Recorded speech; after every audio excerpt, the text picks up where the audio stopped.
very special guest for you tonight. Hello, we've been expecting you. This is not a test. Your government and corporate overlords have implemented new measures for your own health and safety. We are just following orders. Everything is going to be fine.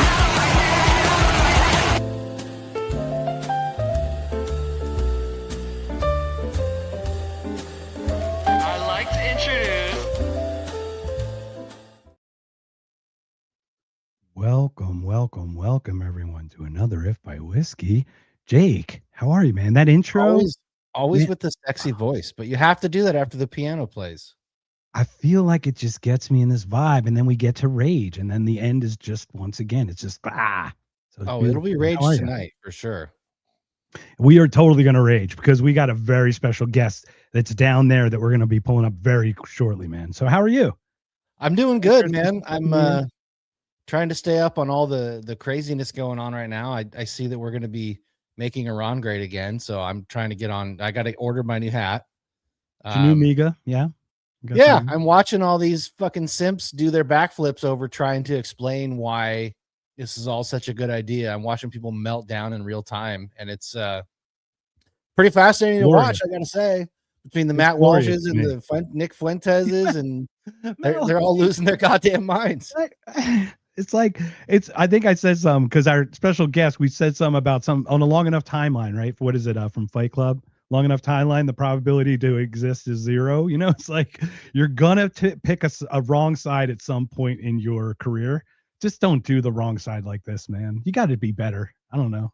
I think Anyway, the worst so- part about all the Venezuela thing is one of my favorite comedians, Tom Segura, and his wife are stuck down in the Caribbean because No way. they shut down a bunch of airspace after they captured Maduro. Oh. And they're literally stuck in the Caribbean. I mean, Well, if you that's not gotta the worst place to get stuck, I Yeah. guess. you got to be stuck somewhere. I mean, Christina and yeah. Tom. Yeah, so cool. Well, we are going to definitely talk more Venezuela with our special guest, but you just did a recording on another show. You want to share that a little bit? Because like you just told me about it. I'd love to hear it. I did. Well, we had a crazy storm here up in the Northwest a few weeks ago when you and I were supposed to go on the White Pillbox together. I wasn't able to. I was in the dark, literally. But Mark rescheduled my interview. I did that yesterday and taped it last night. And so he's doing his awesome production wizardry that he does, and he's going to put it out. But it was a really good interview. Not because of me. He asks amazing questions. We covered a lot of stuff, though. We covered Clint, we covered Dave Smith, we covered just from everything from the nap to music, and he was, it was awesome. It was fun. Well, that's awesome, and I think we actually need to connect our guest with Mark after this. So, Oh, I definitely think so. So now that we've got some of our pleasantries out of the way, ladies and gentlemen, I bring you Toad. Hey, Toad. What's up? What's up, man? So tell us a little bit about who you are, what you do besides, play, tell us a little bit about yourself, man. I'm a lot of things. I mean, most people, I guess, probably know me as a shit poster on Twitter, and I guess an internet comedian who was formerly on Tower Gang, the comedy show Tower Gang. I'm also a sports bettor. I am a software engineer as well, or at least I have been for the last couple decades, up until I got fired recently for shit posting too hard, and for the other thing that I do, which is play ukulele very remedially. I do ukulele covers. I write music. I'm a vocalist. Yeah, a lot of things going on. And I used to be a libertarian. I guess I'm like a right-wing, I don't know, post-libertarian, whatever you want to call me. So I'm in the political sphere as well. Former presidential candidate for the LP. Don't bury really? the What year lead. was that? What year was that? 2024. Oh, was it? Oh, was it? Wow, you're against Rack and all the other boys. Yep. Wow. I got Afro, racked, how many yeah. votes you get? Afro Man got 1. How many did you get? I want to say it was like 16 maybe. Nice, man. Congratulations. Did you beat Boot on Head guy? He wasn't there. Naked Boot on Head guy? Vermin Supreme. He's in some like communist community. I have no idea where he is right now. Did you say you got fired for some of your posts? Yeah. Was it my favorite ukulele cover that you've done? Yeah, you haven't heard was. this yet? Oh, please, Toad. Come on, man. Mark shared this with me a while back, and it was my, I mean, I've heard lots of covers, but when I heard you cover Kanye, I was like, oh, we got to talk to this guy. So is that the one that got you fired? Yes, sir. Yeah. I'm not laughing at you getting it's fired. cold. If you're gonna go out, man, go out like that, I guess. Yeah, it's really crazy because that song just disappeared from the internet because it was just not allowed anywhere. And the 1 week that it existed, because Tower Gang was still a thing at the time. It was actually shortly before Tower Gang ended as well, which was unrelated. It's just weird that it happened around the same time. But Clint was basically like, dude, how have you not covered this yet? You got to do it. I'm like, all right. I thought I was going to get maybe 500 likes on Twitter, whatever, 1,000. Probably that would have probably been the most that I would have gotten on a ukulele cover in the past. No, this one got I don't even know what it was. It was 9 million impressions. It didn't get that many likes because people either really liked it or they really hated it. It went viral enough that I got doxxed by whom I'm not exactly sure, although I have my guesses that it may have been somebody in the libertarian sphere, because it's very libertarian of you to, if you hate somebody because they don't have the same views as you in the libertarian realm, oh yeah, let's just figure out who this guy is, figure out where he works, call his company where he's worked for 9 years and tell them to fire him. And then that is what happened. But they also waited for an entire week until I was working remotely to fire me. It was they thought I was going to shoot up the office or something. I'm like, it's so crazy. And then they disguised the meeting where they fired me as a standard engineering meeting. So it was totally deceptive. And then I had to get my severance, I had to sign something that also required me to agree to, I had to agree to it within 10 days of getting it. And in agreeing, I also had to agree to not take any legal action. So they put me in a bind basically. So if I couldn't procure, Did they put you under duress? Did they paint you into a corner basically? You need to sign this, ban. This is best for all of us. You want to do this. Did they use all those tactics? Well, my other option would have been to not sign it, but then I wouldn't have gotten the severance. Right. Okay. So you were gone either way. It was happening. It wasn't like they were trying to coerce you in. Okay. Yeah. And this is the same company that they imposed the vaccine on everybody. And I was the only one at the company, I'm pretty sure, that never took the vaccine. I just pushed them right to their limit with it, and they never fired me over it, even though they required it, and they banned me from the office and had me working from home for 2 years. And then the mandate got knocked down, and we were not even a 100-person company, so we didn't even it didn't even apply to us. But whatever, they just do whatever is mandated, man. It's Massachusetts, it's progressive blue hellhole, and then when the mandate got knocked down, finally, they were just come back to the office, and they acted like that whole thing never even happened. And they rejected my religious exemption as well. And I could not get a medical exemption, even though I think I have legitimate reasons to get one. The whole medical establishment was totally captured. And my PCP wouldn't even talk to me. I have a neurologist, and he was like, I recommend you get the vaccine. I'm like, this is insane. Yeah. That's ridiculous. That's crazy. I mean, at least you got the severance so you can fund yourself to do more Hitler covers. Yeah. Well, after I got fired. No, sorry. Time out. They're Kanye West covers. They're Ye covers, dude. Yay. Yeah. Yay covers. Well, after I got fired, I did do the throw the Jew down the well, the Borat. Oh, song. nice. I did that right after that because I'm like, whatever. I'm just gonna lean into it a little bit. Yeah, now lean into it. Right at that point, you might as well do it. But the funny thing is, it's funny you talk about the Libertarian Party and stuff. It's like, oh, so libertarians are play politics just like everybody else. They don't give a shit about principles either. Is that what you're trying to share with us? Yes, that is what I'm saying. Beautiful. I'd like to hear that. Yeah, that's why I skimmed very barely through it and was like, oh, this is the same as the other two wings of the bird. We've got we got a strike. Was it one strike from YouTube, Mark? We got one in each channel, yeah. So we're technically on notice until February, but I think we're February probably 17th. I think it's your daughter's birthday or something. We're not going to clear it after tonight. But you're able to live stream. So anyway, we can be clear though. This is a historian channel. We're talking about the history of the N word and the Yeah. history of how this gets to the level that it does. So I think we can do this in a very historical context. Yeah. Are we allowed to say it on here or not? I don't.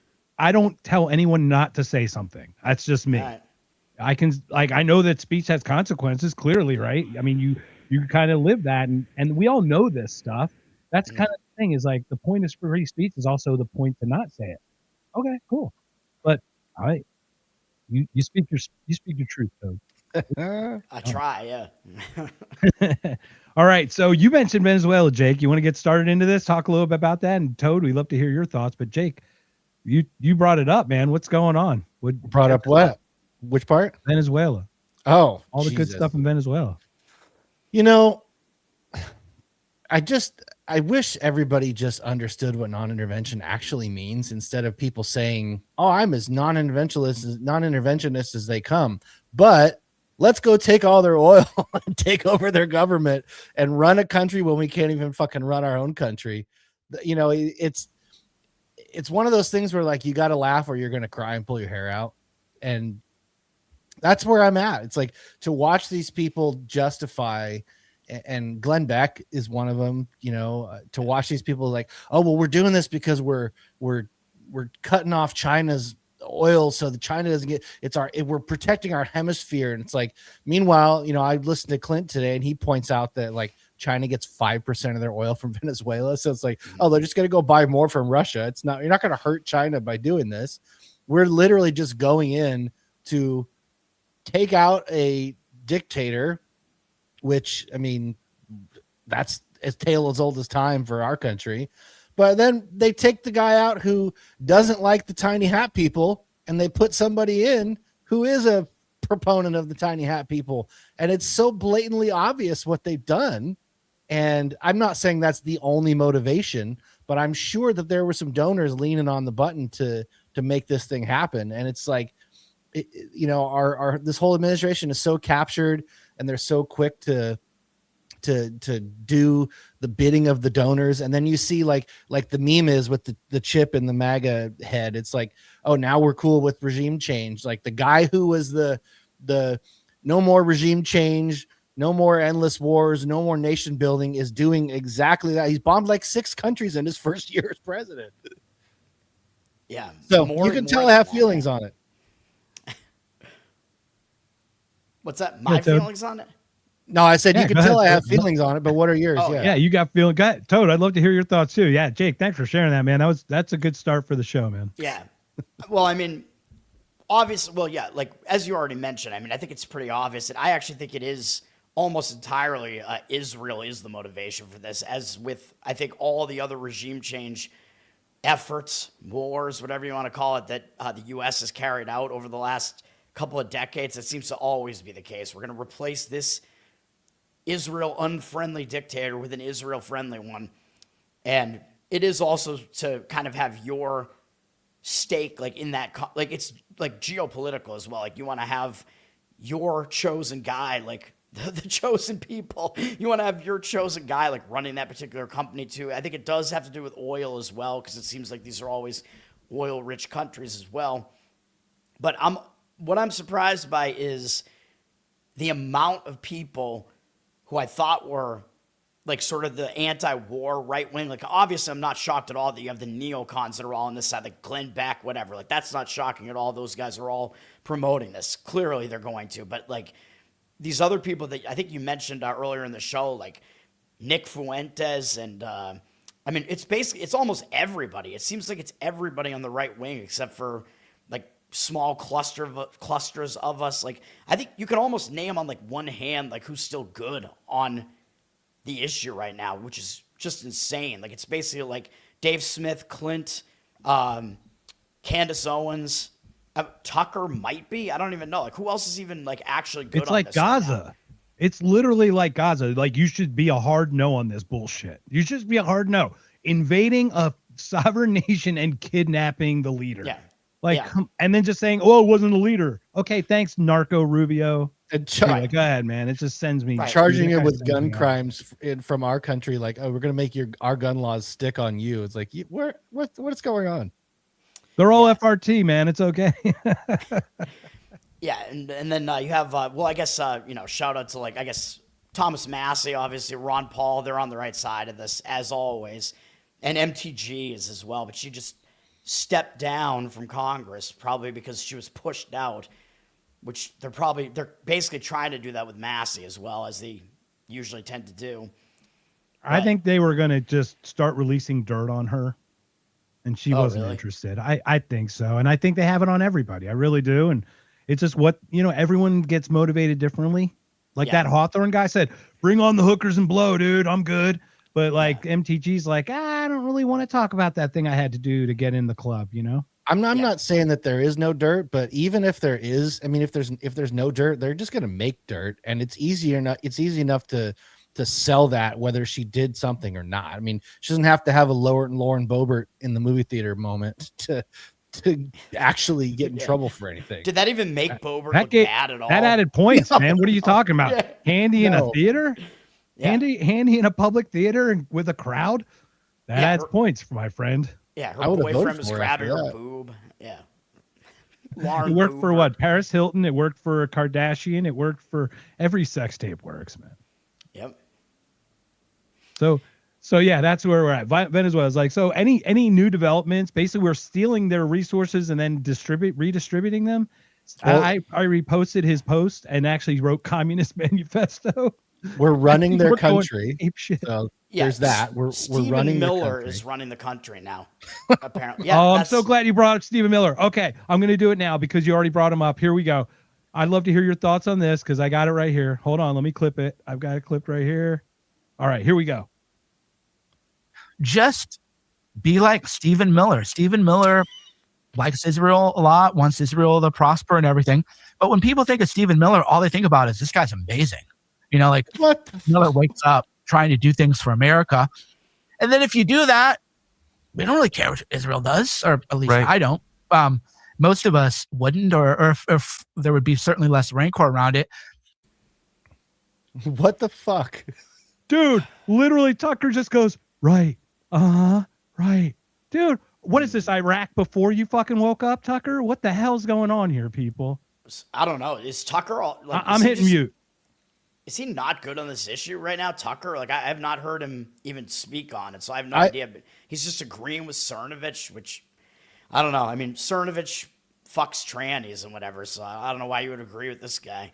To be fair, I haven't seen the interview. Maybe Mark, I mean, that little clip, it seems like he was doing the but I'd give him the benefit of the doubt until I watched the whole thing. But I wouldn't be surprised if it was just, and of all the people to have on, like, why are you just gonna have him? He's just gargling Stephen Miller's balls in front of everybody. Like, what's the point? What's the point of just going on and like, oh yeah, Stephen Miller's so great. Like, no, he's not. Yeah, and I don't want to be too harsh on Tucker, to be clear, to your point. Tucker likes everyone. Yeah. Tucker makes it like he makes it an effort to like you. So like he likes Cernovich. He likes him. And he'll like anyone. So like that, I love that about Tucker. But then when it comes to something like this, it's like, dude, come on, a little pushback. And I don't mean even the Nick Fuente stuff. It's just in a general sense. He tends to like get lulled into the people because he likes them. And I think that's great, but people do then overshare, which is kind of nice. It exposes them too, right? Right. Yeah. Maybe it's more of I mean, Tucker's like trying to be courteous to his guests, I guess. Maybe Tucker's zoned out a little bit, give him the real benefit of the doubt. He's just not even listening to Cernovich at all. But in a way, he's letting Cernovich expose himself. You're right. Well, yeah, and then the other thing, maybe he is a little more Monroe Doctrine-y. Maybe he's like, okay, this falls like within our hemisphere. Maybe that's his line. I saw his interview with Matt Gaetz. They kept talking to our side and us, and it's like, dude, you're still there? You're still on us and them? Like, I don't get that. See, I feel like this is like the beginning of the snowball, because I mean, granted, the snowball's been going down the hill forever, but this is the beginning of the current iteration where we're going to go in and we're going to quote unquote run this country where we can't even run our own. We're going to run this country. We're going to take over all of the private industry, dump tons of taxpayer dollars into the infrastructure to build it up. while American companies are going to make money on it. But don't worry, now we're on a roll. Now we're going to go get Cuba too. And while we're at it, we're going to print as much money as we need to buy Greenland. So fuck you going to the grocery store and trying to buy anything. The currency is going to get debased further, and we're just going to go, hey, how much do you want for Greenland? We just got monopoly money. Let's go. Yeah, and they're also silver is over $80 an ounce, guys. I stopped buying in April when it was like 31 or 32. Like that indicator scares the shit out of me.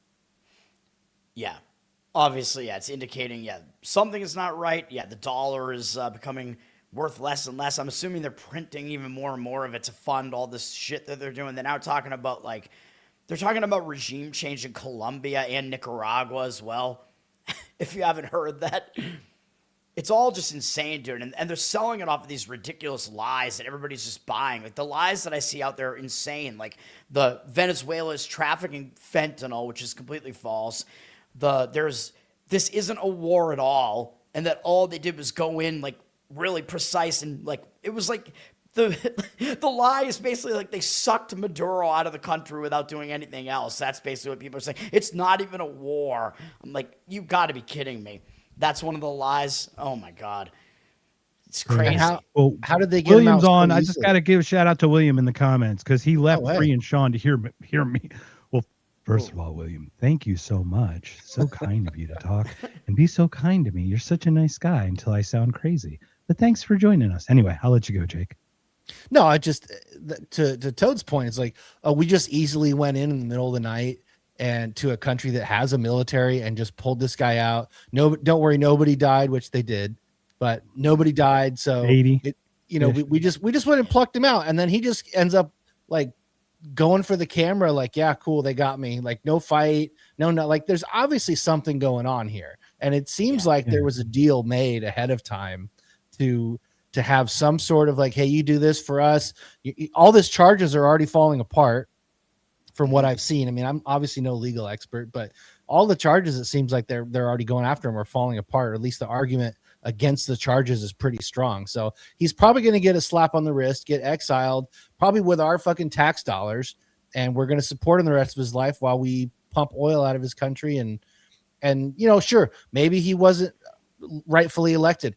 Maybe some of the people there don't want him. But then you see all those videos too of everybody from the fucking World Cup. Yeah. And all the videos they're posting of like, oh no, they're so happy. Meanwhile, I'm watching Redacted the other day, and they've got someone on the ground in Caracas interviewing people. And look, there's going to be both sides, but my point is they're finding plenty of people who were like anti-Maduro that were out there like protesting that they didn't want him. And then there's plenty of people who are completely pro-Maduro out there protest. So they're just showing you old Argentina soccer clips and telling you, oh my God, Trump did these people such a huge favor. They're so grateful to us. And I hate the PSYOP word because it's so overused, but it's like, here we fucking go again. Yeah. And it's not even oh, go ahead. Well, I don't even think it has to like, the whole thing isn't even just you're anti-Maduro or pro-Maduro as far as like the people on the ground in Venezuela. Like, I think it's like, how do they feel about another country, a foreign country coming in and replacing their leader with somebody else? Like, don't you think they're opposed to that regardless of what the replacement is? Like, why would they want that? Oh, this other country is coming in and dictating what we do in our country? No, fuck that. So I would imagine the majority of people would be opposed to that. I'm just guessing. And I love the trope of people are cheering. I'm like, people cheered when Charlie Kirk was assassinated. So what's your fucking point? Yeah. What's your point that people cheered?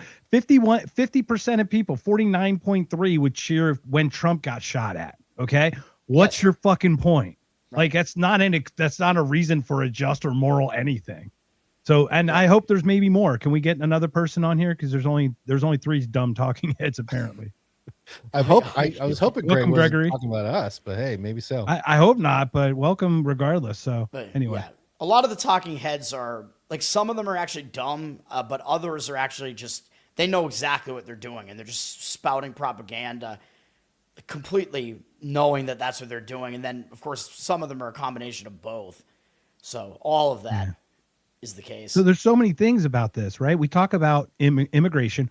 Oh, Marco Rubio signed the bill with Bob fucking Menendez of all people. Ugh. You know, Gold Bar Bob, the guy with the gold bar and the cash in his pocket, He's the guy literally from New signed that Jersey, bill right? to keep 500,000 Venezuelans in America.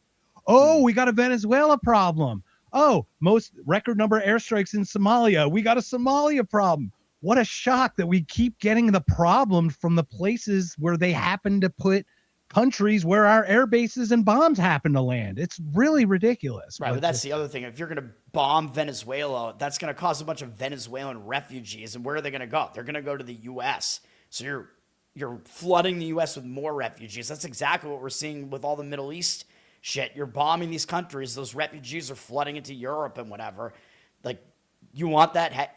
You want that to happen here with these countries? Because that's what's going to happen.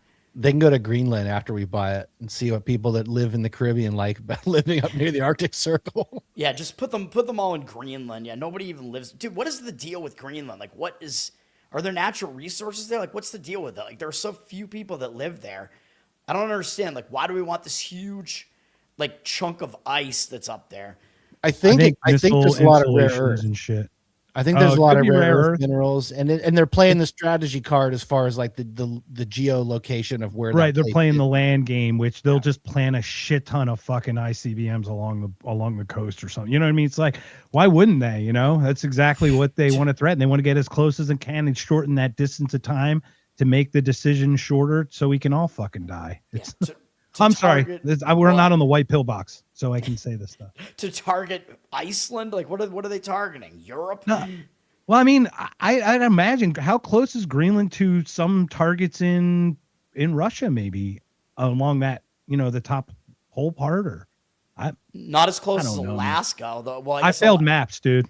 Well, Alaska is by far the closest part of the U.S. to Russia, but it's also close to the part of Russia where nobody lives, basically, I think. Right.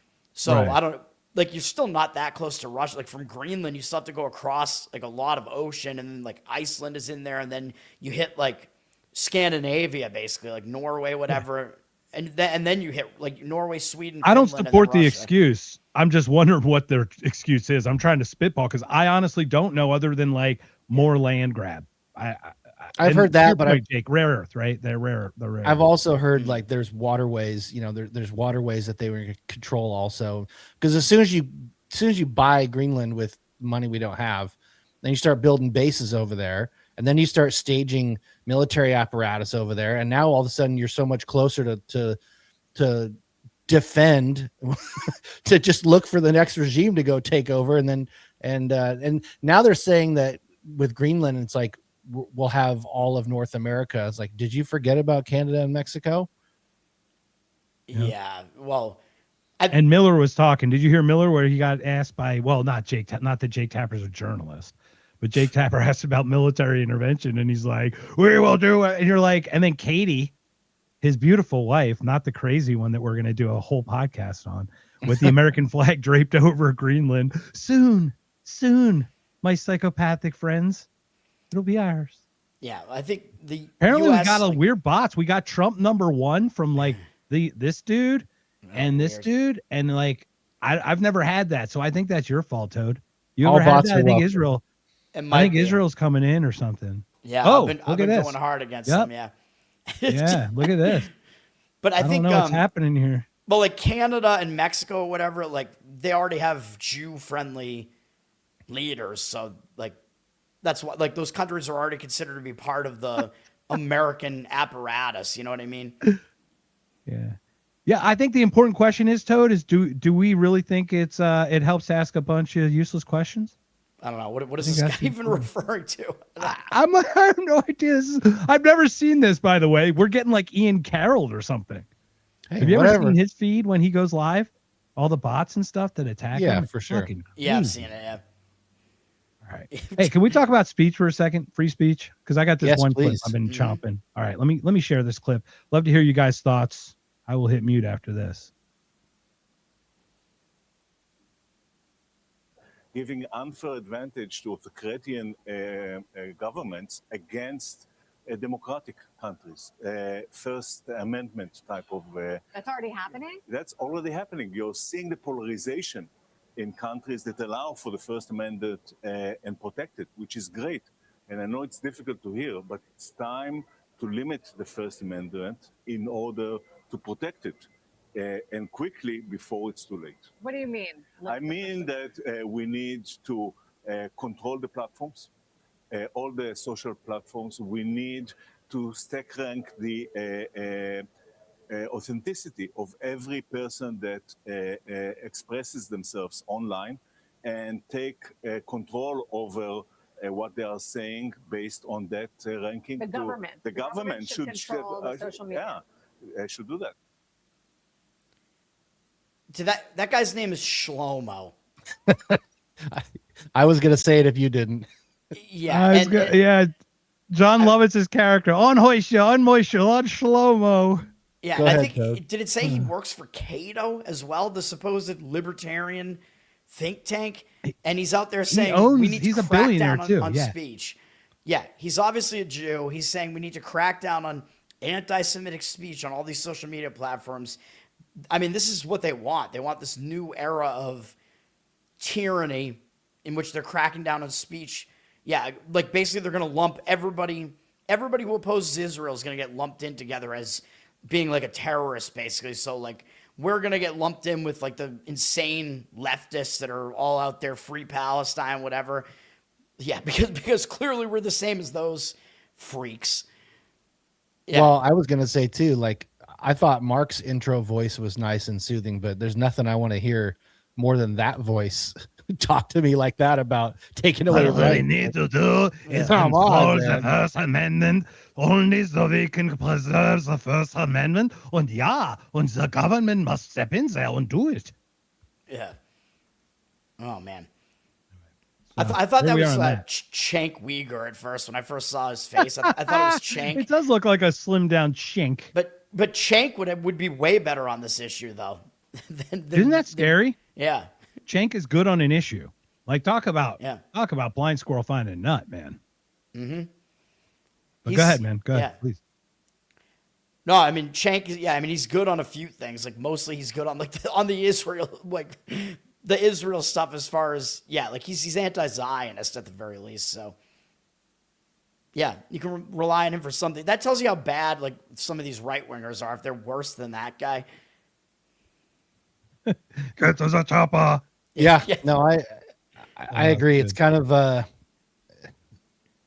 I guess what do you expect, of course, and that people like that are going to say things like that in that position are going to get airtime because it's just provocative regardless. But the fact that there's somebody, I mean, that's basically Barry Weiss too. I mean, Barry Weiss has the same view and the same, speech, better voice, but the same view, the same, point and same goal of trying to police speech. And it's like, I understand why they're doing it, but it's like, do they not understand also that there's 300 and something million people that aren't going to go for it, at least on this continent? I would hope. I hope that's the case. I don't think they care. I don't think they God. care anymore.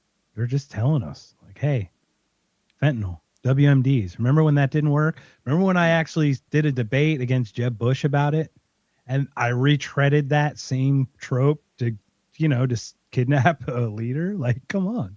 Where are we? Like, I don't even know what topsy-turvy world we're living in right now. I don't know. It's at the point where they're willing to say more crazy shit like right to your face, which I think it's kind of the it's sort of where was my mind going with that? It's like I think it's sort of the signs of a decaying empire, right? It's almost like they're getting totally desperate to the point, but that's kind of dangerous because now it's like they're so desperate they're just gonna tell you exactly what they're doing.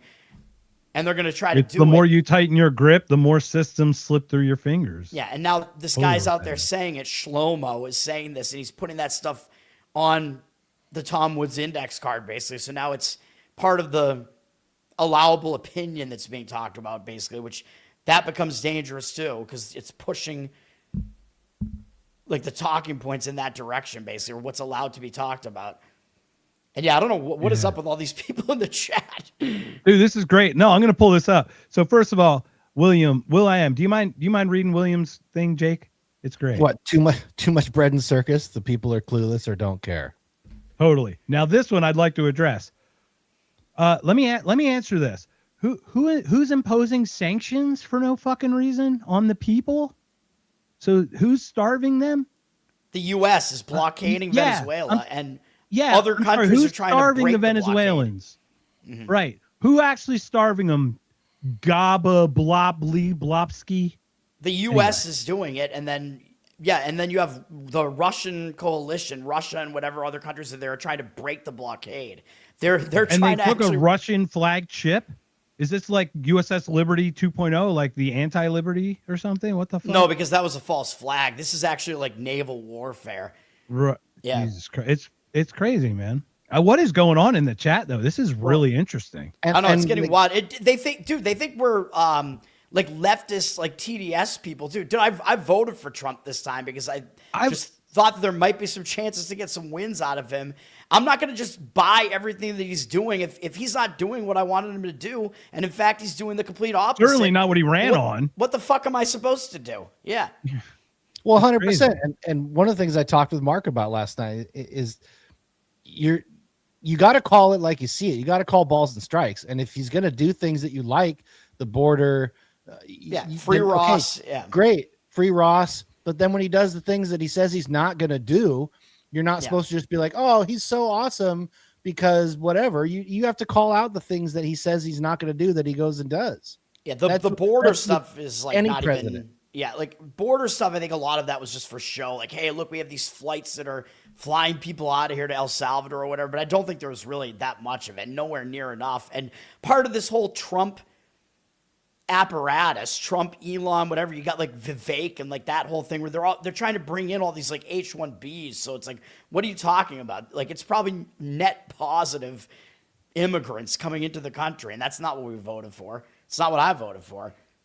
So my comment to this is, sure, it could be about the petrodollar, and that makes sense. We want to keep people trading oil and with the American dollar, but the reason I don't give a shit is because you keep debasing the American dollar. If you cut the spending, balance the budget, and started paying off the debt, and then made a move like this to protect our money, that's a different perspective. I can hear your argument, but when you're literally like opening the back door and throwing it all out while you're trying to bring more in the front, can't take you seriously. So sure, it might be about the petrodollar, but until we actually strengthen the dollar and stop debasing it, there's no point in trying to keep propping up the oil sales in American dollars. Right. And I saw Andrew Huff was like saying some stuff about the petrodollar stuff and saying that it's not entirely that, because I guess there are only like 2 nations that can actually refine crude oil, including the U.S. So there's something else going on. But I was like, well, doesn't it, like, the petrodollar would still make sense, right? Because it still has to do with like the sale of crude oil. But I guess because there are only 2 countries that would actually wind up being the ones demanding it, I guess, I don't know. He's saying that it's not quite the petrodollar. I didn't fully understand what his point was, but I don't know. But it does seem like there's something to do with the petrodollar as far as all these regime change operations that the U.S. is carrying out. Like, they're doing it against leaders that will not tie the price of oil to the U.S. dollar. But maybe it's just kind of a coincidental thing, though, and it's more like, oh, well, these leaders, they're not friendly to Israel at the same time. So I don't know. 2 for 1 deal. I really think it's just crazy because you're sitting here going, okay, so we want their oil. Why don't we have a relationship with them? I feel like people are resistant to your point, Toad, very early on. I think they're resistant to you coming in and stepping on their neck and forcing freedom upon them. You know what I mean? Forcing liberty. It's like, dude, that's not how this shit works. I mean, you watch. I'm not a China defender, but watch China. China's like, you do your thing. We'll just keep you on the teat and we'll get cheap oil because we can, and we'll buy it and we'll have a relationship. When that relationship sours, we'll figure out ways around it or something new. Yeah. Like, hello. Why can't we try the collaborative effort for once? I mean, it worked so great for us, for our advancement when we were prospering before we got in all the wars. I mean, Dave Smith, I watched a recent one, right? He talked about how prosperous, the reason we were so prosperous before World War I, because we weren't in like crazy fucking wars all the time. Right. That and the Fed got created at the same time, and all that shit happened. Right. at the Obviously, same time, 1913, right? But I just mean the imperialism like that we created was really out of the war because they looked to us to really do it after that, to take over for Britain. Right. And then I think the income tax, came back at that point too. A lot of bad shit under the Wilson administration there. Yeah, but 16th and 17th Amendments, right? 16th was income tax. 17th was state senators were elected instead of selected by the state. Yeah, And that then was obviously also the Fed. really bad. Yeah, direct elections of senators, terrible. Because it makes it straight democracy. So also bad. But this Venezuela thing, people also don't seem to get that the U.S. has been trying to replace Maduro since at least 2019. Like in 2019, they were trying to replace him with Guaido, and basically it didn't take. There were military. Nobody operations remember there. Bolton. Nobody remember. That's why Bolton is now in trouble for the shitty. Yeah, I just remember there were CIA ops there, and there were some stupid libertarians that were promoting it, basically what the pro-war people are all doing right now. We need to save the Venezuelan people. It's no, we heard that in 2019 about Venezuela. We've heard that about all these other countries across all of time. Did you live through 9/11 or did you not? And I got 9/11 wrong at the time because I was 16, so I didn't know any better, but that was what the propaganda was. We're coming to liberate the people of Iraq. What are you talking about? Look, and there Iraq was a had nothing to do with found in the 9/11. rubble. Yeah. There was a passport in the rubble, Toad. Come on. Yeah. There was a passport in the Tesla guy's car that blew up. There was a passport. Oh, yeah, I remember that. I mean, come on. These passports tell us the story about everything, man. Mm-hmm. Yeah. Jeffrey Epstein had some Israeli passports, if you were unaware. Yeah. Color me shocked. It's all, I don't know. All of it seems like, I don't even know, but I just wanted to point out because Jake was talking about how it seems almost it's like a stage show with the way Maduro was out of there. Because why is Maduro looking all cool with the headphones and his bottle of water coming out of there? That's not what a U.S. coup usually looks like. And then he's smiling and laughing. I'm like, you guys remember what Saddam Hussein looked like? For sure. Do you remember what Gaddafi looked like? I was gonna say Gaddafi. Yeah. Well, Gaddafi was. Yeah, that wasn't even. We didn't even get there, but woo. Yeah. So there's a big difference between a bayonet up the ass versus what Maduro looked like here. So there's something weird going on here. No, I agree, and all these arguments too about liberating, and it all falls apart when that now they're going for Cuba, and then of course the big one we haven't even covered, other than the hat that I need to order, is Iran. You got Lindsey Graham coming out of the bathroom on the Air Force One, wherever he was, looking like he needs to wipe his lips. And standing there with Trump with the big shit-eating grin with the hat that says "Make Iran Great Again." It's and then you're talking about, we need to win the midterms or I'm going to get impeached. It's maybe stop doing shit like that. Maybe just start there.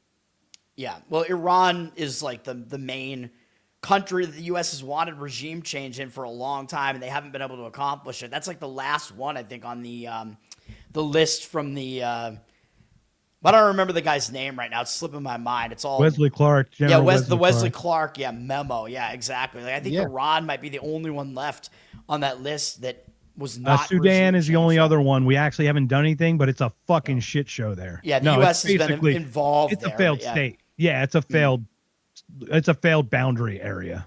Yeah. And all of these countries got destabilized completely. Libya is an open slave trade, open slave market. Yeah, probably the worst of all of them. Somalia. No terrorism in Africa. Yeah. No terrorism in Africa before Libya falls. Now there's 30 freaking terrorist organizations in Africa. Yeah. And you're look, we know that tyrants look at Putin and look at the basic stability he's kept for 20, 30 years. It's impressive.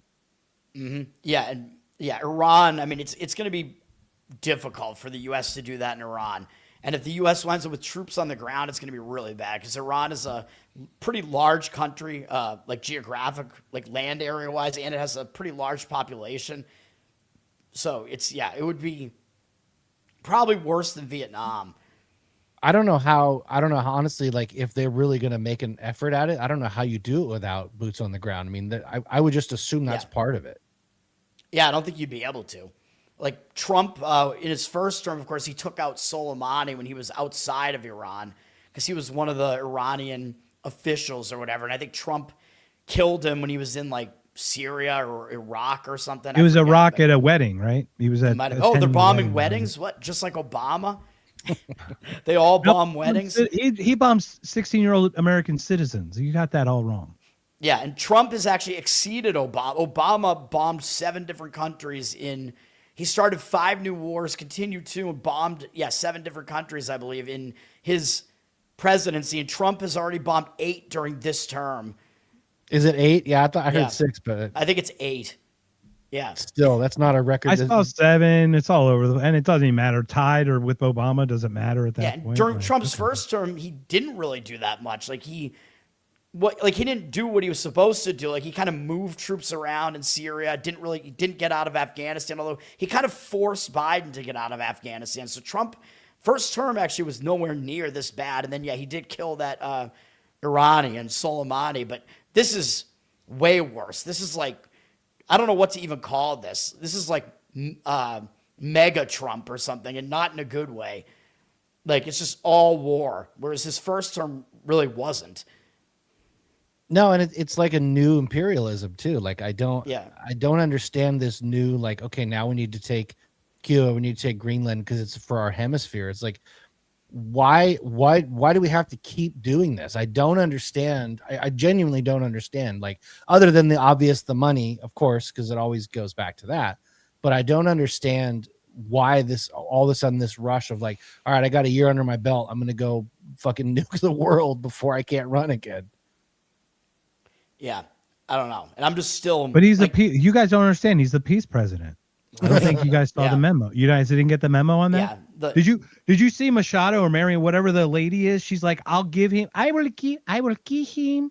his award. I want to wait till the right time to do it, to give it to him, because he deserves the Nobel Peace Prize. He the one who deserves it more than me. I want to give it to him, and he shall reinstate me as the leader of Venezuela. You almost sounded like South Park doing Jennifer Lopez there. That was good. Okay, cool. That sounds good. As long as I look good, I don't care. Yeah, and I don't know what happened to that lady, because she's very pro-Israel, and now she's not Trump gonna be like the leader, I no, guess, no, that didn't make sense. Adelson would be like, of course. It's probably just because Trump is like, this lady is trying to steal the Nobel Peace Prize from me. She cannot have it. The Nobel That's the thing. Prize He is said mine. he wants to give it to her. She wants to give it to him. It's crazy. She's like, I'll give it to him. I swear I was going to give it to him. He deserves it. Trump's like, You're nope, we're going to put a bald Nosferatu-looking man in Venezuela now. He's not even Venezuelan. Trust me, you'll love it. He's a Jew. And I love it's like not just number of countries, but like Somali, he's bombed more than any time anybody has ever bombed Somalia in a year. And he broke his own record when he was 45. So Wait, he's like, bombing Minnesota? and, and you're like, Clinton was involved in Somalia and he didn't even do that kind of stuff. Yeah, that was the whole, the Black Hawk Down stuff. Yeah, if people have seen Jeremy that Piven movie, was a pilot. Speaking of Minnesota, let's segue slightly. Did you see the woman that got shot today? The woman got shot. We're In talking Minnesota. about the ICE thing, right? Yeah. Yeah. Did you see that? What did you see the video? I saw the video, and now I'm hearing that the original story seemed to be a bit like propaganda. And now it seems like she was actually like being aggressive towards the ICE. Well, it's agents, like anything, I guess. So I don't know. It's like anything when you see a clip is you never know what happened before that.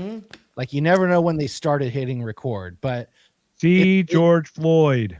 It's a bit questionable from my perspective where, and we don't have to break it down. I don't have the clip pulled up unless you want to look for it, Mark. But it's like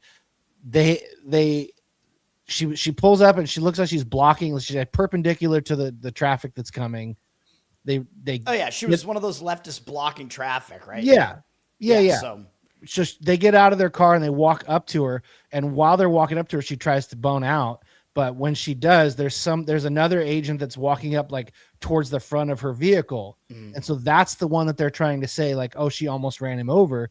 And I got to say, like, I see both sides of the argument.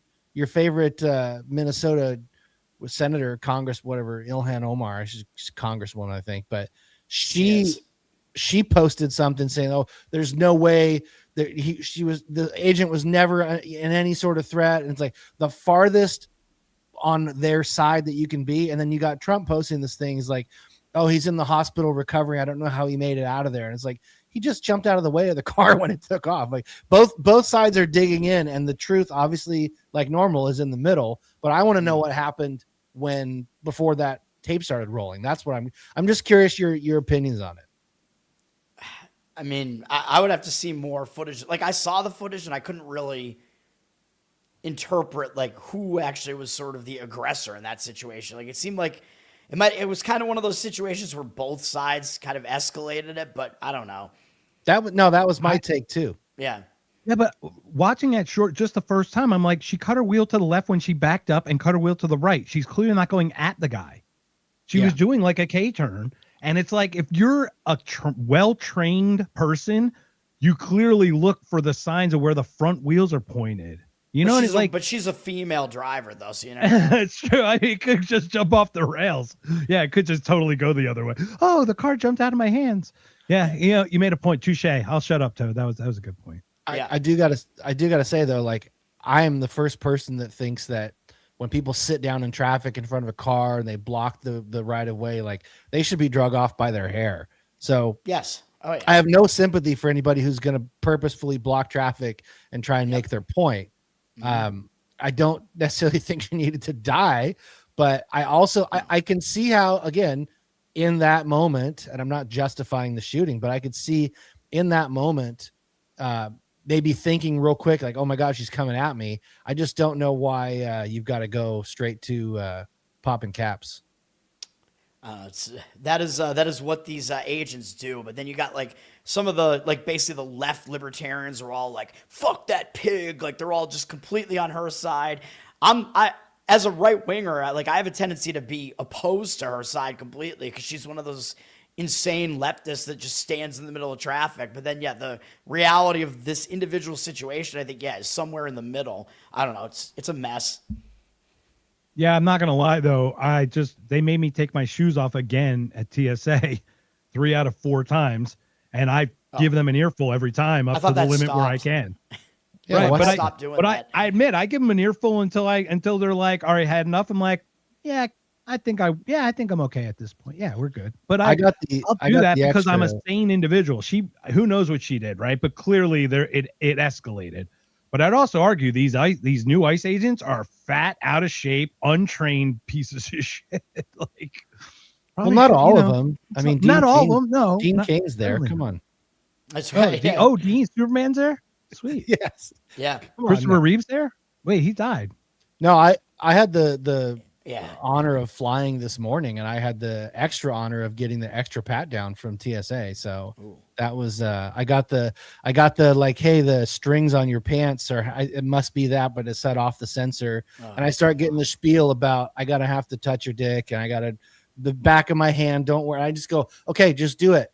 And he keeps talking. I go, okay, just do it. Get it done. Sir, I have to finish my spiel. I go, you're going to do it regardless. Just fucking do it. There's a line of people behind me. Do what you got to do. I'm not going to cry foul unless you try and make it sexy. So just get it done. Yeah. The guy told me crotch and like, do you have any rash? I go, I have a penis. And I looked around everybody just started laughing. I mean, what are you going to say? It's fucking great. I'm like, hey, thank you for protecting us since 9/11. Thank you for doing your duty. Yeah. I remember flying before that. Like, people that did not fly prior to that, they don't even know, man. I remember smoking on airplanes, guys. Sorry to date myself, but I remember ashtrays and actual cabins just full of billowed smoke. They should have smoking airlines. They should. I don't smoke. They should totally have that. Yeah. One. Yeah. With You'll never get the smell out slot though. machines in the airplanes too. Yeah, well, we go slot machines, like whiskey, like pours, like a Jack Jägermeister upside down bottles every third slot machine. yeah. If you fly to Vegas, you get like a mile of slot machines in the airport as soon as you land. Like, they want you to lose a ton of money before you even make it out of the airport. Or they want to get it all back that before you airport. leave. Yeah. Yeah. Or either way, I hate that airport, the Vegas one. You want to read that one, Jake? This one came out. This is interesting. Oh, go for it. Timothy Go for it. Masterson. Go for it. Oh, my father fought in the Battle of the Bulge. His twin brother killed in Anzia.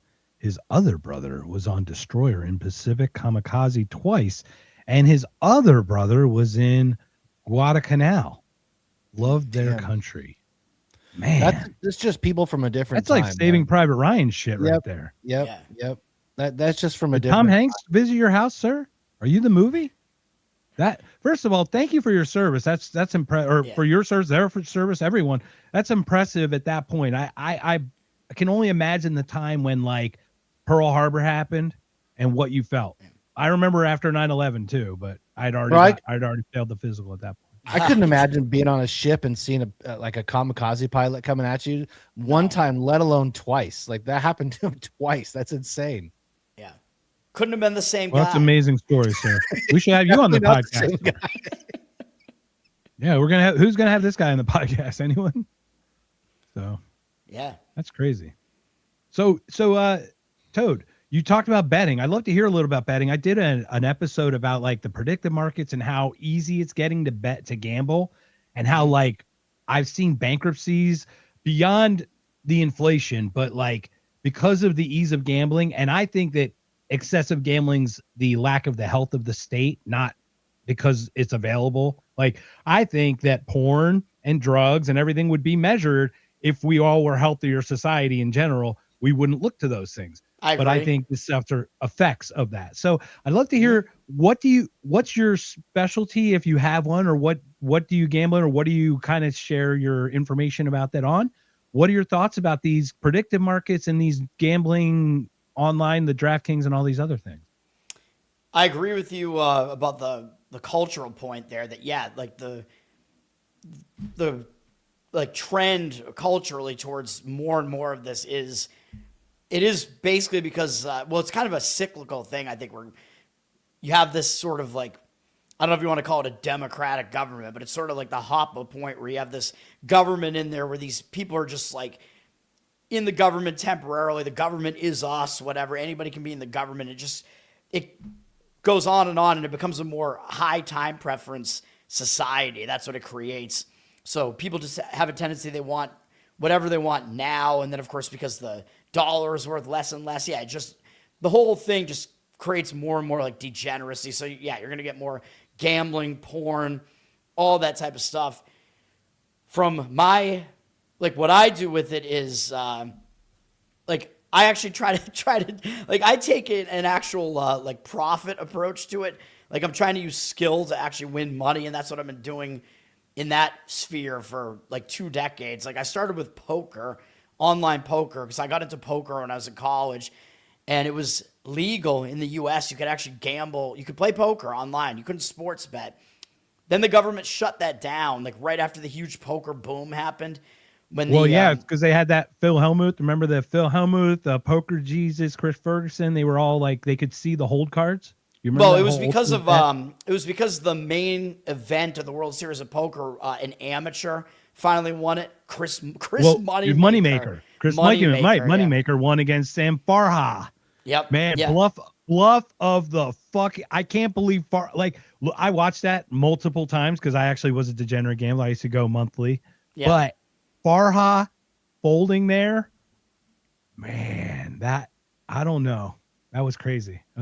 Yeah, that was like before I started getting into poker. So like that caused the boom. And then a couple of years later, so like the Moneymaker thing happened when I was probably like 18. And then when I was 21, 22 in college, then I started doing the poker. But then the government actually banned it, if you were unaware of that, in like 2008. And it hasn't come back. The government banned online poker. So professional poker players have to play it in person. So at that point, I was like, well, I already am involved in like these like football pick'ems and stuff like that. I'm like, I want to get better at that. So let's just figure out sports betting and see if I could do that. And this was just like kind of a thing that I was doing on the side, like while I was in college. And then I started doing it as almost like a side hustle while I was still doing software engineering once I graduated from college, still doing that the whole time up until I got fired last year now.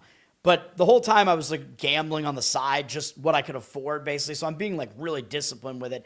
It's sports betting for me, and it's all the major sports, man. I do NBA, NHL, NFL, Major League Baseball, college basketball, and college football. And I also started doing WNBA because you can make money in the WNBA, Wait, man. what was the color of the dildo and how many made it onto the field? What were the bets you were? Yeah, seems that's like, right. You could bet. You could bet on those once the dildos started I happening. know. Yeah, you could actually bet on it. Yep. that seems like a job of it in and of itself. That seems like so much research involved to have to be able to to actually play smart and make money at that. It is. Yeah. It's it takes a while. I think I have kind of an eye for it the way that I do it because I do it based on like human behavior almost, which is also weird that I got into like libertarianism a bit later on in like 2016. And then I got into like Austrian economics. And then I was thinking, well, this is bizarre because Austrian economics is all about how it's all based on human behavior and how humans interact with the market. And I'm like, that's crazy because that's already how I like handicap sports. It's about like, what do I think the mental state of this team is going to be like after they're coming off like a huge game or they have a huge game up next or whatever. And I think in a situation like that, the team might not have a good game when they're in a situation like that if it's against some lesser opponent. And then people think I'm crazy because then I wind up having bets on these awful teams and stuff like that. But I'm like, yeah, but you're getting value on it. And then you're also on the side that like the public bettors don't want to be on. So you tend to be on the side that the books actually are going to win if it hits. And yeah, it's a whole crazy thing, but that's basically how I do it. Do you get into like the poly market and the Kalshi and all that stuff of other things other than sports, or because they're betting on like what color tie is Trump going to wear today? Like they bet on everything. Yeah, it's insane. Suit or not? Right. Yeah, I haven't really. I've only made like a few bets on those sites that were basically just related to like elections. Is what I did. You might be able to bet some of the elections on the actual betting sites too. I'm not sure, but that's all I did there.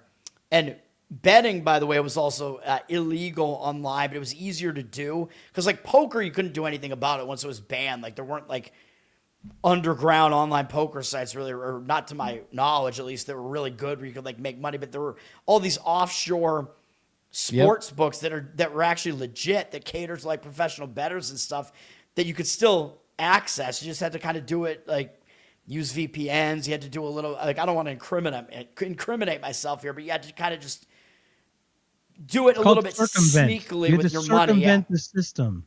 Right. So like you had to like take the money out in like kind of smaller increments and do it, through like another account sort of and whatever. But then of course, within the last couple of years, it became legal at the federal level. And now you can do it legally in like 30 something states right now.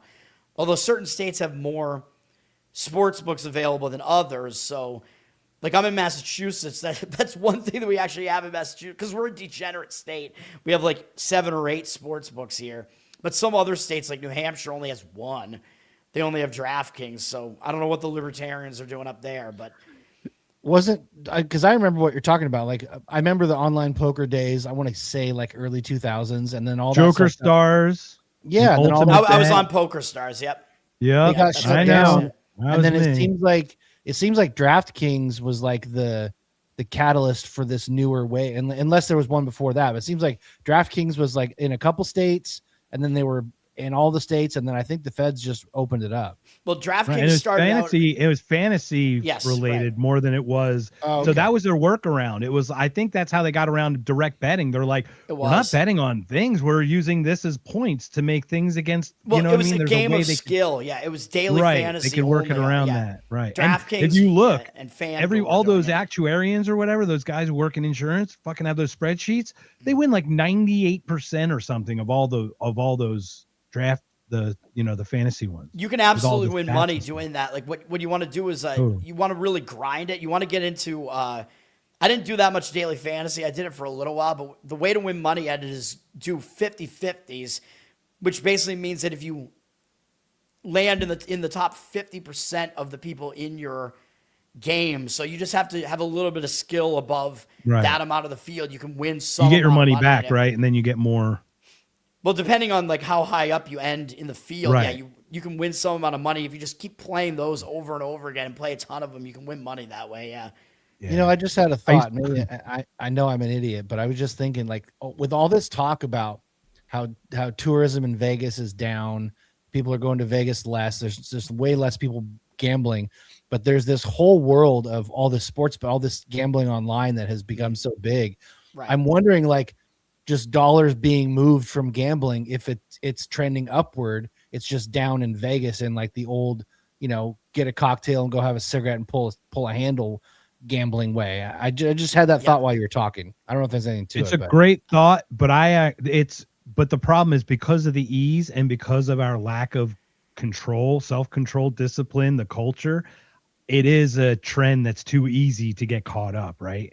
And how easy do gamblers get caught up in those holes that they think they can get out of? It happens so quickly. I've done it. I mean, I was a degenerate poker player. I got comped monthly to go to Vegas. I watched the bridge being built, the Hoover Dam, the bridge spin in the Hoover Dam. I drove once a month. I'd play I'd be there for 2 nights and I'd play 36 hours. I'd play like a 20 hour in a 16, 18 hour session. Like drive a home rounder. 2 in the morning, whatever, Monday morning, whatever. I had a bankroll. It took me 5 years to build up a $10,000 bankroll. I went on a cooler. I lost it all in 5 months, man. I lost 33 straight flush draws at the flop. Like we're talking 40. I missed 33 in a row. And it was like, it got to the point where I was just like, it was bad. But the thing was, for me, once again, health, I'm lucky to be healthy enough in my life. When the drawer was empty, I just stopped. There was no cash to play with. The problem is people think they have, this is all plastic, this rectangle, they can draw ones and zeros. And this CBDC is going to make it harder to budget because you don't see the money. You don't physically handle it like we used to, I think. How do you do that, Toad? Like, how do you limit yourself?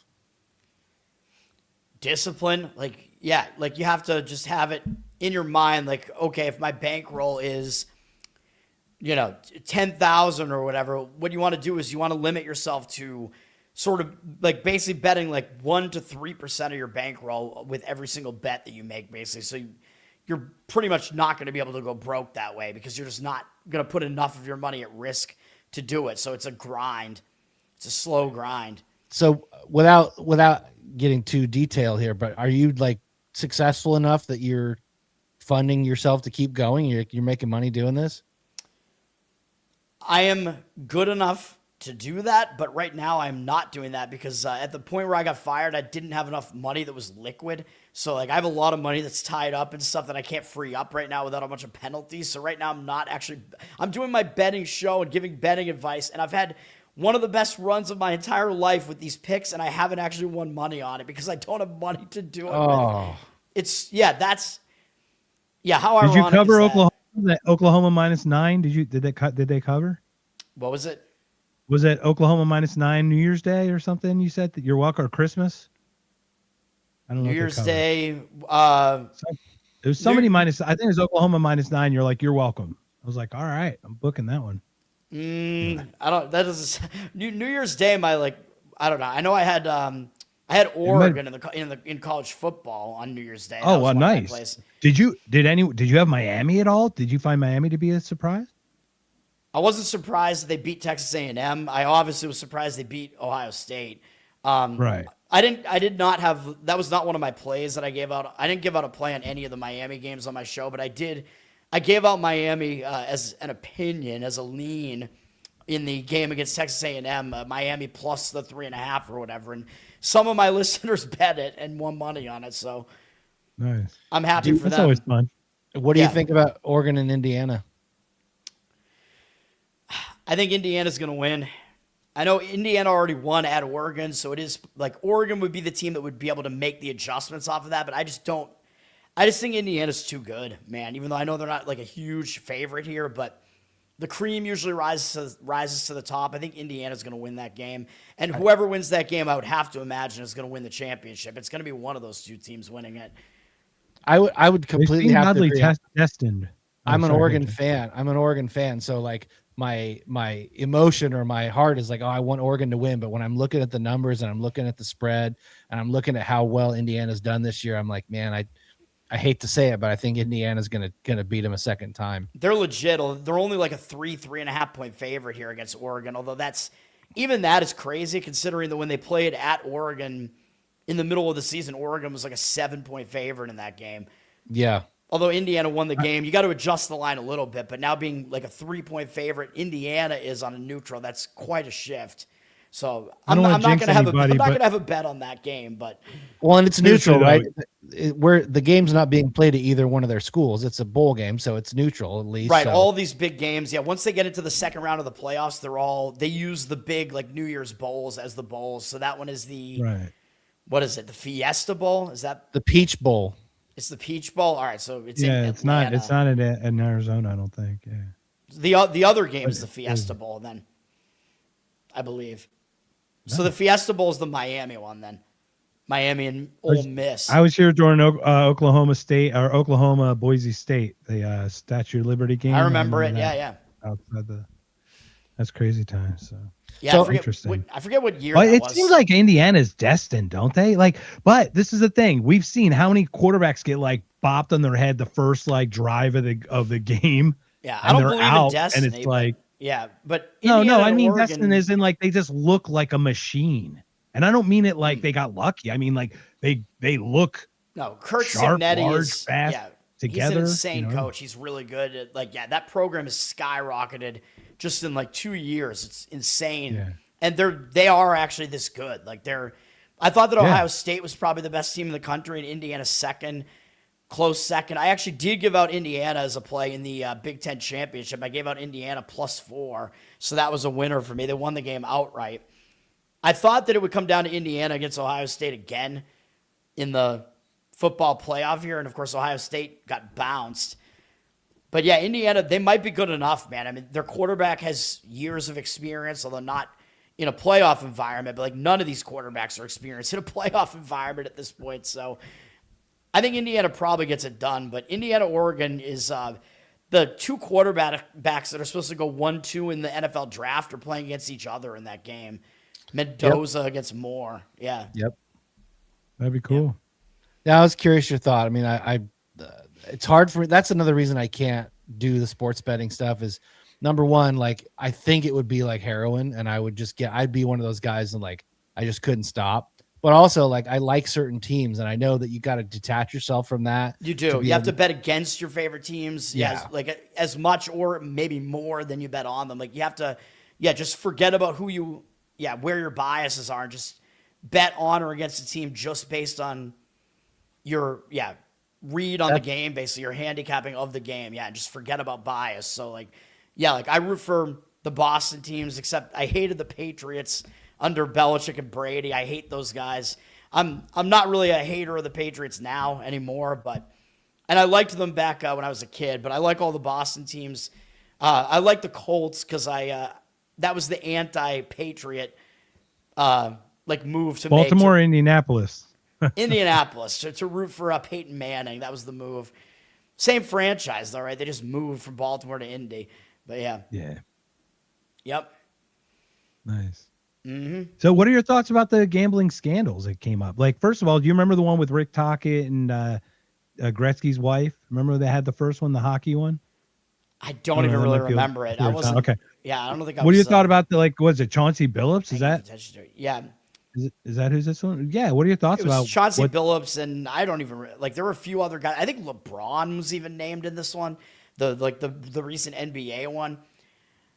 I mean, I'm not surprised that it's happening. If you watch some of these games, you can actually see some of these players seemingly shaving their own stats. It's really easy to rig individual player props because all you have to do is Q4 stuff, right? Fourth quarter, you're up by 20. It's oh, I guess I'll miss every shot. You're going to give me 8 points, right? Right, because all you have to do is have one player in on it basically and doing that. Yeah, so I mean, I do think that it does detract from the game. So yeah, I think the league should do something about it. I think if you're doing that, the league should penalize you in some way. Do I think those people should be in jail? No. I don't think they really actually did anything illegal because what damages did you cause? If people are betting on your props, they're taking a known risk. So you're betting on a game of chance, regardless of whether you got screwed or not. It's still a game of chance. But yeah, I mean, I think there's enough skill in it that you can win money at it because I've been able to do it. Like I've done. Well, it I just mean for them shaving. Yeah. I'm talking yeah, about like yeah, ultimately. Like I know there is skill to it. That's not yeah. what I'm making the claim. Yeah, for any. Yeah. I remember the guy was a World Series of Poker winner, I think, and they were going to tax him like 70%, and he's like, "This is gain. I should be taxed a totally different rate because this is my income." And Oh he yeah, could that was prove- he really could recent. prove That was, it was a.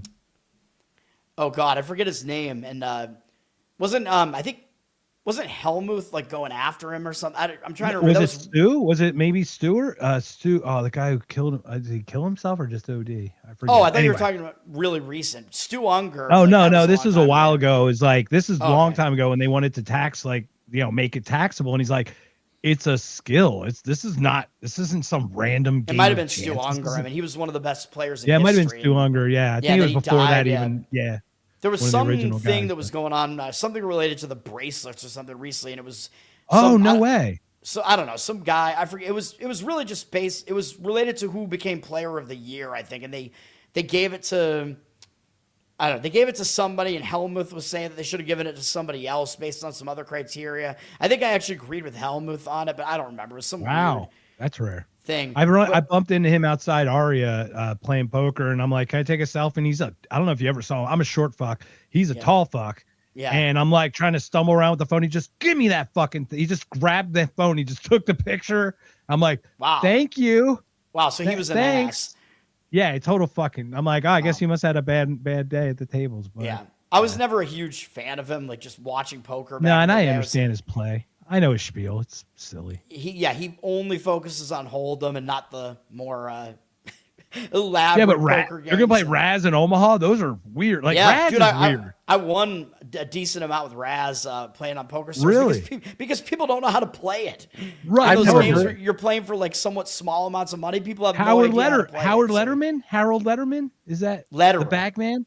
Howard Letterer, right? Letterer, yeah. Pan Dukes or Annie Duke's brother, right? I've Yeah, never Or heard of Letter. He Raz. was- Yeah, Raz is like a unique. I don't want to say weird because that's like judging it, but it's a Yeah. unique one that no one really plays, and it's like worst hands, right? Isn't it? It's worst dealt hand, like 2 to 7 card stud, but the aim is to get the worst hand, pretty much. Yeah, more or less. Yeah. So you don't want anything connected. Like you want it to be like 2, 4, 5. You know, like. And it's all different from different like there's also deuce to 7 high low, which I liked playing that too. Deuce to 7 high Right. low, triple draw. I played that quite a bit. Omaha high low. I mean, it's crazy. Omaha high low is actually kind of awesome. Yeah, I like that too. It's a hard one because, to your point, everybody's thinking about winning the hand. They don't think about the low. Yeah. And that's where they get, you know what I mean? So, like, they don't generally scoop the full thing. They only scoop half. Anyway, all right. I'm geeking out on cards. I just know that I'm gonna have to go watch Rounders after this now. Oh, yeah, Rounders is Letterer is in that, phenomenal. right? Love that movie. Hail his money. Hail his money. It's the best poker movie. Although I don't know, I for some reason I have an affinity for Two for the Money as my favorite gambling. I was gonna movie. say Just- 2 for the money because you look like a McConaughey, Toad. a You're lot of handsome people. guy. Well, a lot of people hate, like the critics hate that movie and whatever. I don't know. I like it. Yeah, it's McConaughey. I and thought it was pretty Pacino. good. Pacino was pretty. It was. It's good. It was NFL like- betting. Yeah. Yeah, it was totally fun because it was light. It was like no one took that seriously. Yeah. Come on, you couldn't like- take that seriously. No, there it's was fun. no grandma in that one beating people up. No, yeah. Rounders is a darker movie. Yeah, it's more serious. Rounders is real, like Yeah, Teddy, and no, it's crazy. Yeah, and Howard Letterer, something happened with him where there was some scandal that he was involved in. I He forget was exactly in what it the was, but- Poker Stars thing. Yeah. Well, I don't know if you ever heard. He was like the bag man for some bad dudes, like for the Really? mafia back in the day. There was a point. That's kind of based, actually. This is what it isn't was. Somebody, it was after the Poker Stars thing because like I was playing in the Vegas rooms with those guys, not against many of them. Like there might be one at the table or something, but I was competent enough to keep my own, but be just consistent. And you would hear the stories, and the stories would get around. Harold has like 50 grand or 100 grand in his trunk, and somebody goes up to him and goes, "Hey man, I had some in Poker Stars. Remember the whole thing? Basically, they froze the accounts. Yeah. I think it was Dolly. What's it? Texas Dolly's son. Doyle Brunson's Brunson. son. Todd Brunson Yeah, is his son. Todd Brunson. I think he goes. Doyle Brunson How much you have died in a couple there? years ago, by the way. R.I.P. Todd Brunson died. Doyle Brunson did. Oh yeah, Doyle did. Yeah, all right. I love Doyle Brunson, dude. I love Texas, that guy. He was 10-2 offsuit, man. You got to at least take a I stab have his at it, his book. I have both versions of Super System. Doyle Brunson. I have Super System too, man. It's somewhere. So I just remember looking at these guys, and you're playing. Oh, I just lost my thought. Oh yeah, he goes, how much you have in there? He goes, I had 70. He goes, come on out. They walk out to his car. He counts out $70K cash. Goes, we square, and he goes, yeah. He goes, that was Todd Brunson. Yeah, that's the story. Was Todd had 70 still in Joker Stars when they shut the whole thing down, and Harold and him went out to his car and just paid him off. It's like fucking crazy shit. That's like $50K left on the top roof of a car. Yeah, that they drove away on after winning some. It's nuts stories, man. Yeah, that's crazy, man. And speaking of taxes, by the way, like I don't know what is gonna happen. Like I haven't really heard anything from the sports betting community since the turn of the year here, but because of the big beautiful bill, the BBB, there was an amendment that got thrown into the Senate version of it from Senator Mike Crapo out of Idaho.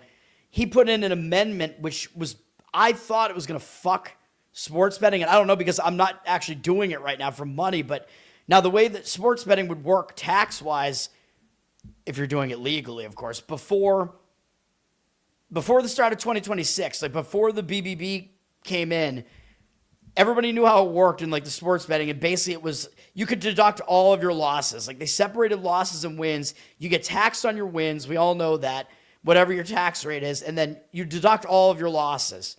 Okay. Yep. Yeah, now, I get a printout from the casino every year how much money they estimated I lost. But with the BBB, they changed that so you can only deduct 90% of your losses. So you get taxed on 10% of your losses. And that was seemingly going to erase like the profit margin for most professional bettors because these margins are so thin. So I'm like, how are people going to do this professionally now? So I'm not sure how they are. Like I listen to a lot of professional bettors, but they're also like touts that like sell their picks though. Like a lot of them have really good information, but like I know they get paid like for giving out their picks or whatever, but are they still, they must still be making money like betting as well. So I don't know, like, is the BBB actually affecting it? Because like it seemed like it was pretty much going to erase like all profit margin. Because imagine you're like a high volume player and you're betting, you know, over $1 million, you have like over $1 million in play every year to win. Or yeah, you have like millions of dollars at play, and you're trying to win like basically 200,000 a year or whatever. That's like your typical profit, sort of. If you're good at it, you're gonna have up and down years or whatever. But it seems like if you then get like say you had like just a couple million won, you know, whatever. Like say you had like 2.2 million won, 2 million were your losses, so you actually won 200,000, right? But then you get taxed 10% of that 2 million. Wouldn't that erase all of the money you won? You know what I mean? Like, it seems insane.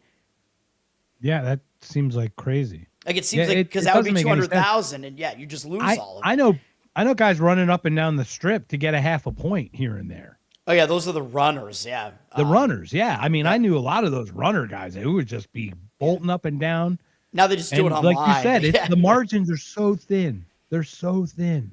Well, that's why you need, like, a bunch of sports books. That's why you're screwed if you're going to try to professional bet in, like, New Hampshire. I'll pick on New Hampshire again because they just have DraftKings as a monopoly there, but you can't line shop. Like, you need to be in a state that has several books available. You got to have an account at every book, and then you can find the best number at different books depending on what you're betting. You need to have all those options available.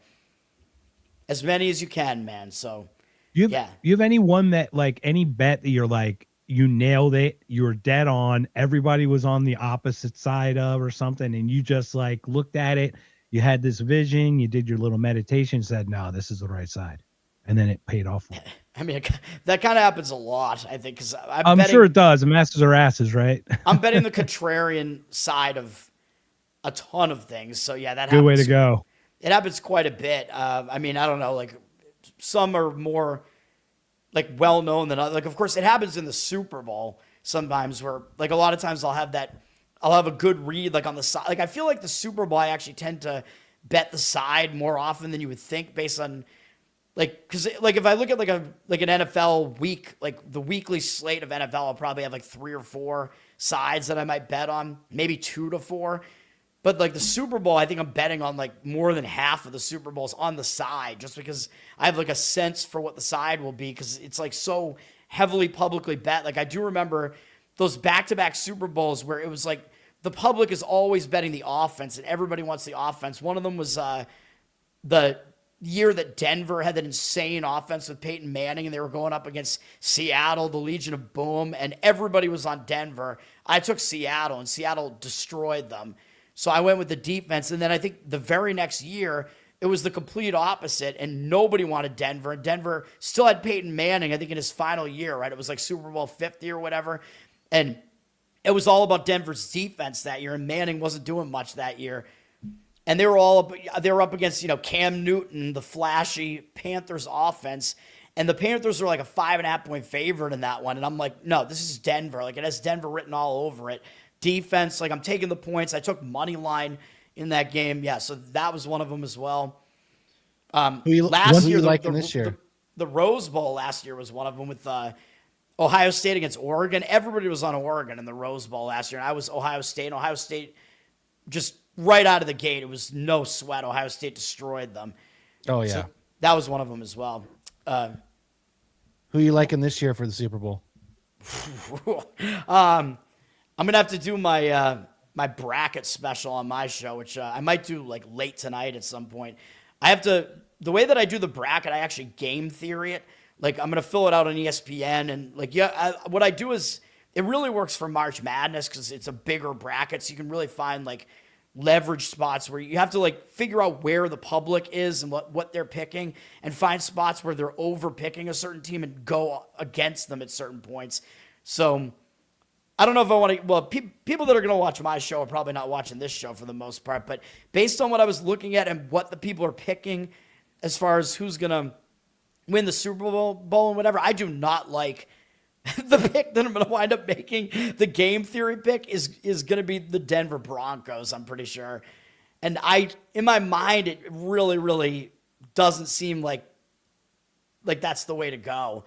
But their path is okay because they have the 1 seed, so they have to play fewer games. They didn't rest anybody in their last game, so that was smart because you don't want to have 2 weeks off, because I think you develop rust when you have 2 weeks off. So I thought it was smart that they needed to win to get to lock the 1 seed, right? That's true, yeah. So maybe that was made sense to play, yeah. But yeah, I mean, yeah, you know. Well, so you're right. You don't want 2 weeks off. You do get dull. Right, but of course, I worry a lot about the fact that their quarterback is super inexperienced. Like, I know he was in the playoffs last year for 1 game, but is their defense good enough combined with him to actually get them to the Super Bowl? I don't know, but like, everybody's picking Seattle. Like, Seattle's the hot commodity right now. You can make the same question about that, like them. Like, what has Sam Darnold done at this level? Like, he seems to choke in all these big games. So, and because everybody's picking Seattle, I can't go with Seattle. The Rams seem like they are definitely a threat. Like, the Rams definitely are one of the teams that could definitely win the NFC. I mean, they have all of that. They have the experience. They're probably the best team in the NFL power ratings wise. Seattle's defense is very good. Yeah. Rams have more balance though, plus the experience and an experienced coach. So I would worry about them.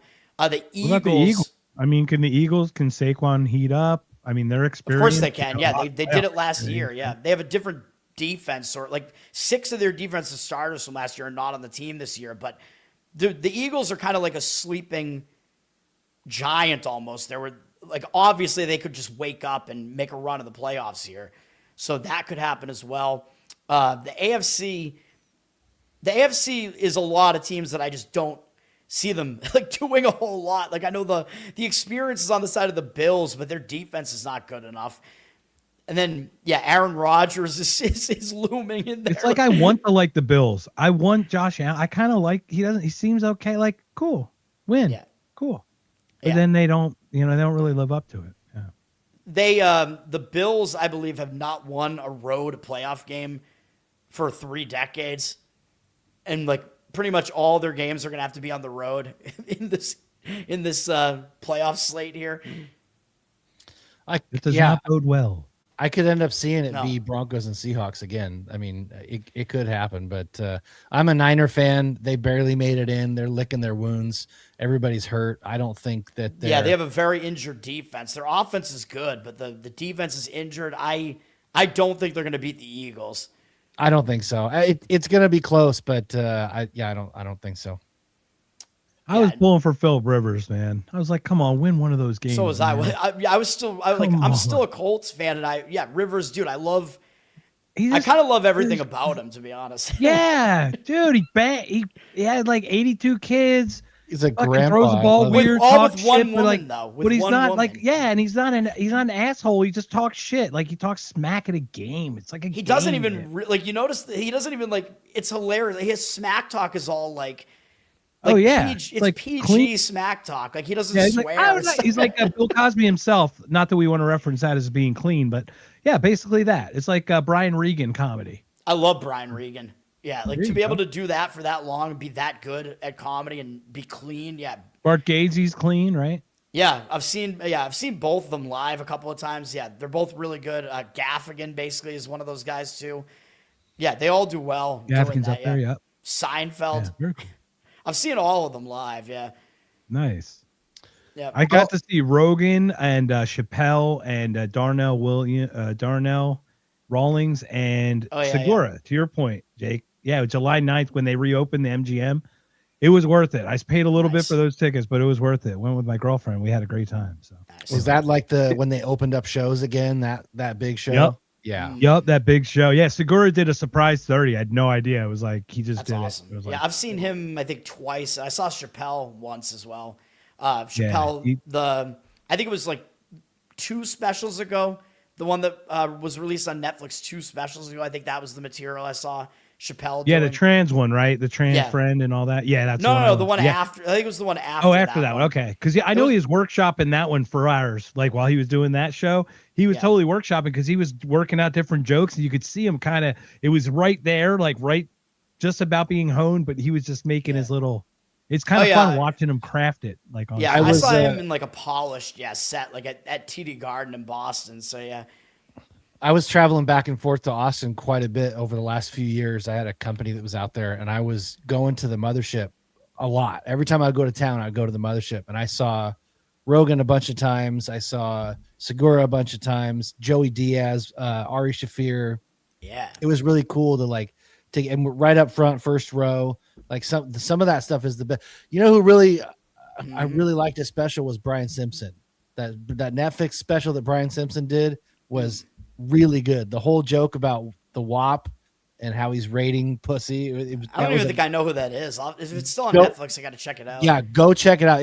It's one of the guys who was like a regular at the. He's like a the regular Comedy at Mothership. Comedy Mothership. But he's doesn't he host the open mic or whatever? He or does the something? bottom of does the some barrel trash show. So something?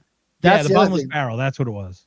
The bottom of the barrel show is really cool. They put a bunch of topics in a barrel and they pull one out, and it's literally just improv on that. Like thing. an They have to, improv, they yeah. have to do comedy on that. Wow. All right. And I saw Shane Gillis do that. Matt McCusker was there for that. I saw Segura for that too. Like they do that in the small room, but Brian Simpson runs that show, and his hour that he did was like phenomenal. But I saw this last summer, I saw Louis come through Seattle. I just saw him actually. That was, I think, the most recent comedy show I saw was Louis, like not that long ago. Yeah. That I'm hoping he films that because that was a solid hour. The most, like, was it like really recent? You mean, or Yeah, I mean, I saw him. it was super dark, like the one where he's talking about like his dead father and all that. Yeah, shit. yeah. Super dark. Yeah, it was a good show though. Yeah. It was great. I will say too. I mean, we probably start wrapping this up, but I ordered and read his book that he wrote because I was like, I like Louis. I really liked that Horace and Pete show that he did. I actually liked it too, yeah. And his other show, the Louis show. I liked the 4th of July, the movie that he did with Joe List. I went to a they did like advanced screening of it. They did them in New York and Boston. I went to the one in Boston, and they were both there with like almost the entire cast, and they did like a Q&A. It was pretty cool. Check out his book. He wrote a book called Ingram, and it's like I will have to check it out. Yeah, it's a novel, and it's not funny. It's actually super dark and like wow, and kind of depressing. Yeah. But I hope they option that into a movie because I was really impressed with what he did. But I don't know, Toad. Do you have anything else you want to cover? Anything Hold else on. you want to promote? Hold on, I just got a message on the Facebook, the Boomer Social Network. It's man who shall remain nameless, but I'm supposed to tell Toad that Mad Dog sends his regards. He'll know what it means. I do. What's up, Mad Dog? Yeah, Mad I was Dog, on Mad yeah. Dog's space for a little while the other night. Yeah, we jumped on there, right? We had a good time. Oh, We yeah, were that's just right. You were having in a- there. Yeah, that's right. Yeah, Yeah, we're just messing around. Yeah, it's like, Power you hour. told, Come you're on, the you're one like, that told me I to was get on in there. Great That's Pilled. right. I'm like, we're still doing it. Jump on. That's right. You told me to get in there. That's right. And Mad Dog told me to get in there too. Yeah. Yeah, definitely. Yep. Yeah. We're With excited, Gnome. Yeah. Well, I'm Hey, definitely Jake, gonna any watch last your- questions or anything? Or I'm gonna watch your before- bracket show now because I want to watch how you break all this stuff down. Yeah, I Oh, want to check it's- that out. It's Definitely. autistic. Yeah. It's game theory. Yeah. You'll have to go to Toadstool Sports on. Would you like to play a game? Yeah. How do Yeah. wordings I'm work gonna out? be Jigsaw basically. Yeah.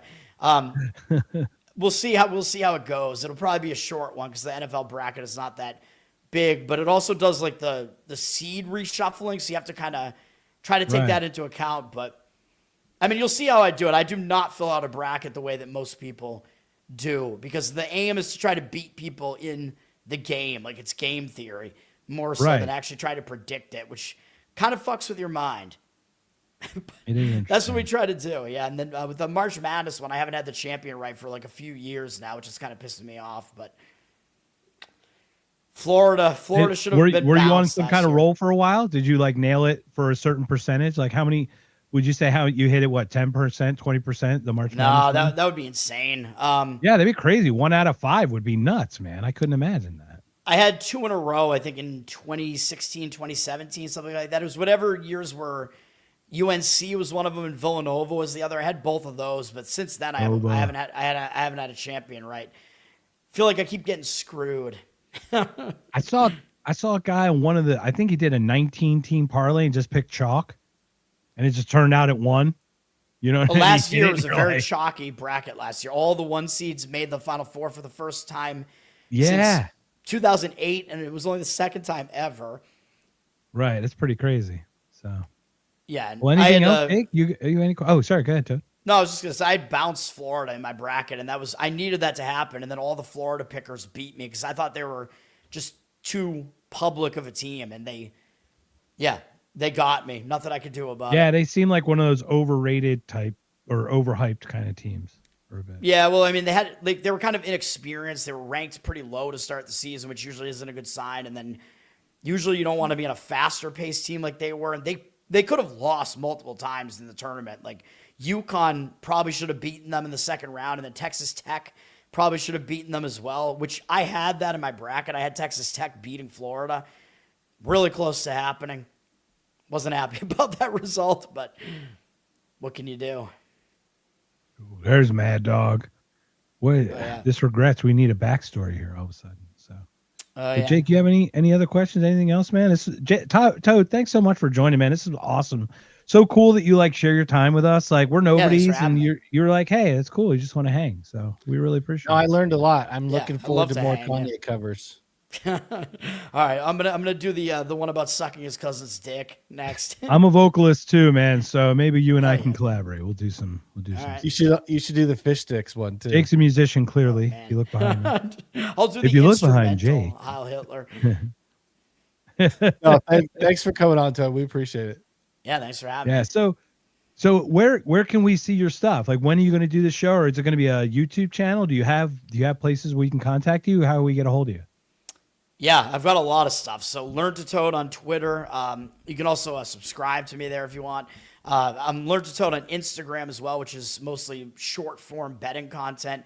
The long form, really autistic analysis for the betting is Toadstool Sports on YouTube, and it's also on audio, Apple and Spotify. I do that every day, sometimes multiple times a day.